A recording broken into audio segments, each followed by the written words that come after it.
Respiratory hygiene very important, gargle, steaming, all these are very important. अगर कोई बच्चा admit होता है तो थोड़ा बहुत पैनिक क्रिएट होता है। HMP की कोई वैक्सीन नहीं है और जरूरत भी नहीं है मोस्ट लाइकली। यही ग्रुप है जिनमें चीजों की सिवियरिटी अचानक से बिगड़ सकती है। हेलो एवरीवन, एक बहुत ही ऐसी चीज लोगों के सामने आजकल आ रही है जिससे लोगों के मन में एक डर बैठ रहा है। एंड ऐसे बहुत सारे लोगों के हमारे पास भी सवाल आए कि कहीं ऐसा तो नहीं कि HMPV एक ऐसी चीज है जो कोविड की तरह फैल जाएगी। So as a responsible channel we thought why not speak to a doctor, an expert जो हमारे ही शहर में है और हमारे सारे डाउट्स भी क्लियर करेंगी। So I am referring to the human metapneumovirus, जिसको लोग कंपेयर कर रहे हैं कि कहीं वो कोविड तो नहीं। सबसे पहले मैं आपका इंट्रोडक्शन कराती हूँ, हमारी जो एक्सपर्ट हैं doctor Vidya Nair. Thank you so much for joining us, ma'am. Thank you so much for having me. So, Dr. Nair is a pulmonologist. She's the head of department here at the Accord Hospital. She is also an expert with respiratory and sleep allergies and other disorders. तो इससे बेहतर क्या होगा कि हम इनसे ही सवाल पूछें और हम इनसे ही जानें कि ये वायरस जो है कितना खतरनाक है और ये दरअसल है क्या। सो डॉक्टर साहब, सबसे पहले हमें ये बताइए कि ये वायरस क्या है। ये वायरस एक रेस्पिरेटरी वायरस है, just like any other virus जो फ्लू करती है, फ्लू लाइक सिम्टम्स करती है। और ये कोई नया वायरस नहीं है। सबसे पहले तो मैं अपने दर्शकों को ये कहना चाहूंगी कि it is not a new virus, it is not a strain that has come that is new to us. So ये वायरस हमारे एनवायरनमेंट में कम से कम 60+ ईयर्स से है। And it is one of the common respiratory viruses जो flu जैसे symptoms, जो हमारे कोल्ड जैसे सिम्टम्स को करती है। So first of all we have to understand that. Now इसके सिम्टम्स बिल्कुल टिपिकल फ्लू वाले होते हैं, जैसे कि नोज ब्लॉक होना, नेजल कंजेशन होना, कोल्ड के जो सिम्टम्स होते हैं, फीवर आना और कॉफ होना, ये मेन सिम्टम्स होते हैं इसके। कुछ पेशेंट्स में, कुछ लोगों में ये थोड़ा सा और मॉडरेट फॉर्म में इफेक्ट करता है, जिसमें कि खांसी और ज्यादा हो जाती है, वीजिंग, विस्लिंग साउंड्स आने लगती है, जो ब्रोंकाइटिस वाले चेंजेस होते हैं। अच्छा। और फिर हायर फॉर्म में निमोनिया तब्दील हो जाती है। ऐसे मरीजों को हमें शायद हॉस्पिटलाइजेशन की जरूरत पड़ सकती है। तो normal pneumonia patient, just like a normal viral pneumonia. अब जैसे हम सब इन्फ्लुएंजा वायरस के साथ भी हम जी रहे हैं, हर विंटर के चेंज में या हर चेंज ऑफ सीजन में एक फ्लू आउटब्रेक होता है। ये अभी वैसा ही है। सो साइंटिस्ट हो चाहे एपिडेमियोलॉजिस्ट हो, अभी तक हमारे लिए पैनिक करने के कोई ठोस सबूत या एविडेंस नहीं है अपने पास। तो मैम, जब हम ये बोलते हैं कि ये एक नॉर्मल वायरस की तरह है, वायरल फीवर, तो इसकी मेडिकेशन क्या है? क्योंकि मतलब नॉर्मल वायरस अटैक में तो हम नॉर्मल सिंपल मेडिसिन लेते हैं, इसमें क्या लेना है? तो इसमें कोई नॉन एंटीवायरल ट्रीटमेंट नहीं है मैम।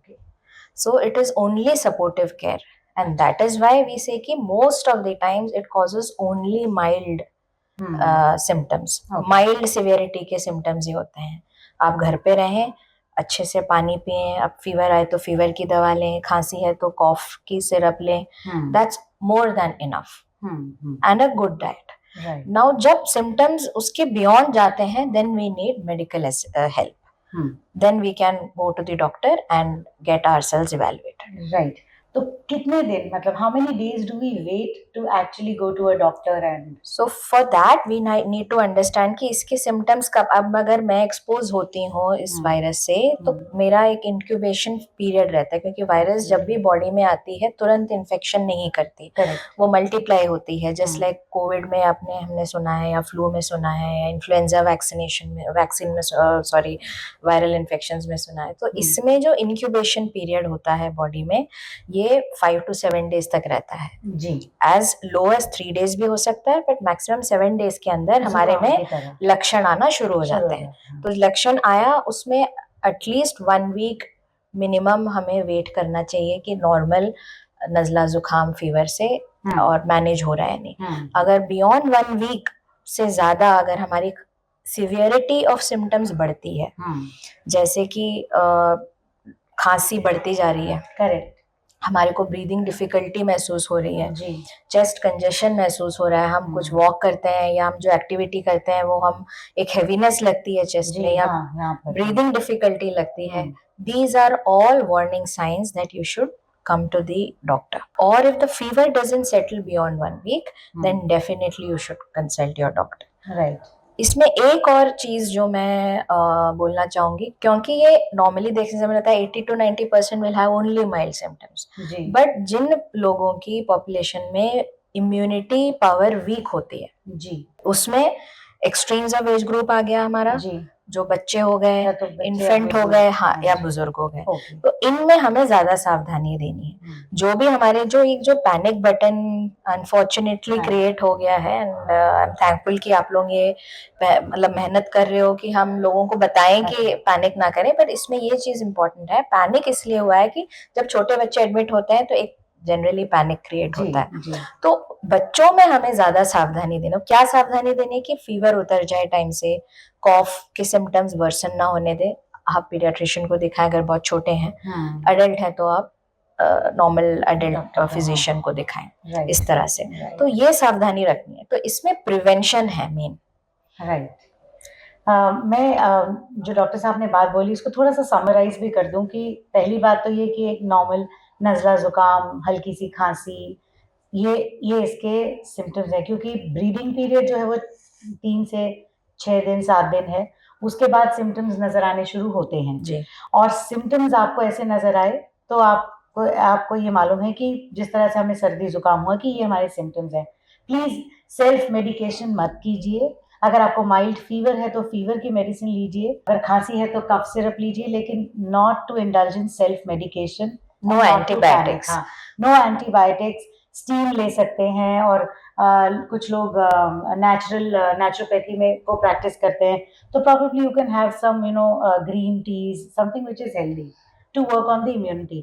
अगर उसके बाद 7-8 दिन के बाद आपके सिम्टम्स बढ़ते हैं, अनईजीनेस बढ़ती है, तो please consult a doctor. So it could be, अगर बच्चा है तो कोई पेडियाट्रिशियन हो, और कोई बड़े हैं तो जिनकी इम्यूनिटी वीक होगी, एक्चुअली शायद देखा जाए तो हमारे बुजुर्गों की इम्यूनिटी हमसे बेहतर है, तो पर पैनिक मत कीजिए, इसमें पैनिक होने वाली कोई बात नहीं है। डॉक्टर साहब, एक चीज़ मैं जो पूछना चाह रही हूँ कि अब जैसे लोगों के दिल में इतना डर हो जाता है, और कोविड के टाइम पे जिन्होंने कोई वैक्सीनेशन लिया या नहीं भी लिया, क्या उसका कोई बेनिफिट या डिसएडवांटेज, मतलब कुछ नुकसान या फायदा है? सो रिलेशन तो नहीं है दोनों के बीच, because it's a very different virus and it has no impact, no positive no negative for sure, and इसके लिए वैक्सीन है नहीं अपने पास, HMP की कोई वैक्सीन नहीं है और जरूरत भी नहीं है मोस्ट लाइकली, और कोई स्पेसिफिक एंटीवायरल भी नहीं है। ओके, ठीक है, so there is no special antiviral therapy that's given for this HMP virus because it's not needed, it's a self limiting disease. अब जो जैसे बताया ना, जिनकी वीकेंड इम्यूनिटी है, बच्चे हैं, बुजुर्ग हैं, प्लस जिनके क्रॉनिक डिजीजेस हैं, इस बात को मैं ज्यादा एम्फेसाइज करना चाहूंगी कि जिन लोगों की क्रॉनिक डिजीजेस है, जो लंबे टाइम से, चाहे वो लंग्स जिनके वीक हो, जो एस्थमेटिक्स हैं, जो COPD पेशेंट्स हैं, जो इन तरह के पेशेंट्स हो गए, या फिर हमारे किडनी डिजीज वाले पेशेंट्स हैं, लिवर डिजीज वाले क्रॉनिक, वीक है मैम, या जो कीमोथेरेपी की दवा चल रही है, जिनको कैंसर ट्रीटमेंट चल रहा है, all these people will have low immunity, whether it is because of the disease or the medicines that they're taking. So in all these patients we have to be extra careful. So we don't wait for, if the symptoms are not resolving, it's better we consult the doctor at the earliest. यही group है जिनमें चीजों की severity अचानक से बिगड़ सकती है, और वो सिर्फ अभी नहीं, वो तो और वो हर बीमारी में भी है, हर वायरल इन्फेक्शन के साथ यही है, कोविड टाइम पे भी यही था और अभी भी वही है, इन्फ्लुएंजा के लिए भी यही है। सो वो जो नॉर्मल हमारे दिमाग में तो अब आ गया है कि भाई ये चीजों का ध्यान देना, same thing that we need to follow, that's it. यानी जो हम कहते हैं कि मौसम बदलने पर अपनी डाइट ठीक रखें, और जो मौसम के फल और सब्जी हैं, तो अगर वो भी कर रहे हैं। हाँ, and also ma'am, as a broader perspective beyond the scope of this interview or whatever this interaction is, that global warming is there, Climate change is the reality. And subsequent to that is multiple viral infections. We as a community will have to brace ourselves that every season some virus might come. This is an old virus, so such outbreaks of viral infections are bound to happen. So prevention हमारे लिए जरूरी है. तो हम day one से I think government of India की भी advisory आई है, अगर आप पढ़ें उसको, उनकी वेबसाइट पे भी है कि जो है मास्क पहने. So these masks are very important. 6 feet distance रखें. ठीक है. अगर हम बाहर जाते भी हैं, घर आके तुरंत अपना हैंड्स एंड फेस अच्छे से हैंड वॉश, ये नहीं कैसे, at least 20 seconds of brisk cleaning with soap या your hand wash is needed. Similarly, face hygiene or respiratory hygiene very important. Gargles, steaming, all these are very important. Then drinking lots of water, fluids, balanced diet, all these things are very important. Not only at this point, in general also. This time more so. So that's something जो हमें ध्यान रखना चाहिए. Right. One final question, if you will be able to comment on it, you can choose to answer or not. What is this China Connect? क्योंकि जैसे वो चीज़ China से शुरू होती है तो अपने साथ एक दूसरा डर लेके आती है, तो उनको अफेक्ट कर रही है बहुत बुरी तरह या नहीं कर रही है, or whether it is, you know, I'm sorry to say if it is media hyped, but what is this China Connect? Is their immunity weak or we are stronger? What is it? Indian subcontinent population has been known to have a much better immunity epidemiologically. There is no doubt about it, and I think COVID has proven that. True.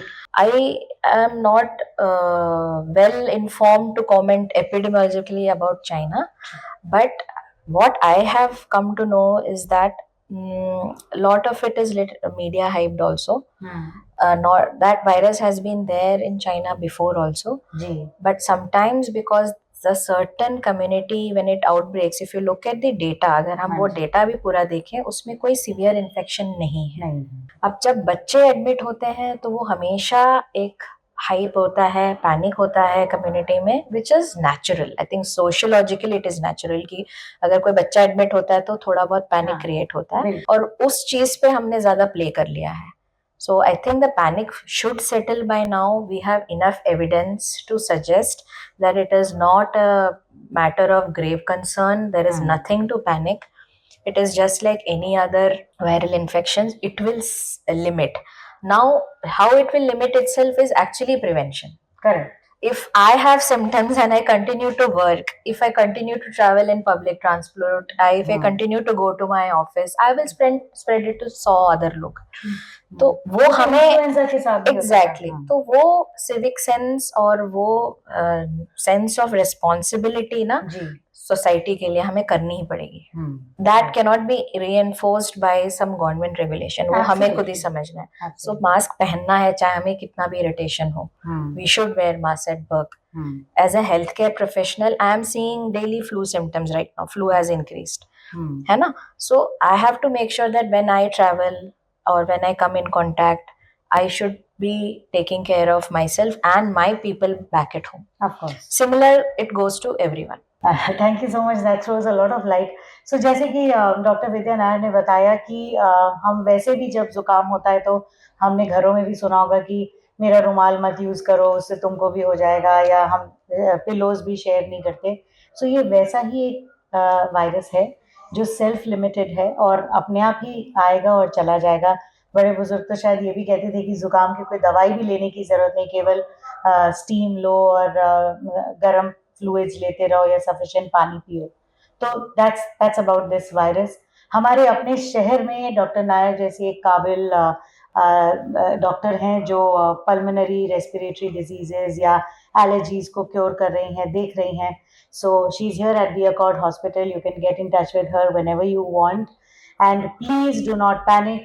एक responsible citizen की तरह अगर आपको कोई ऐसे symptoms हैं तो आप precautions लीजिए, अपना ध्यान रखिए और लोगों में उसे फैलने ना दीजिए. And then हमारे साथ डॉक्टर नायर तो हैं ही. Thank you so much for enlightening us, Dr. Nair. Thank you. It was wonderful speaking to you. Pleasure. Thank you.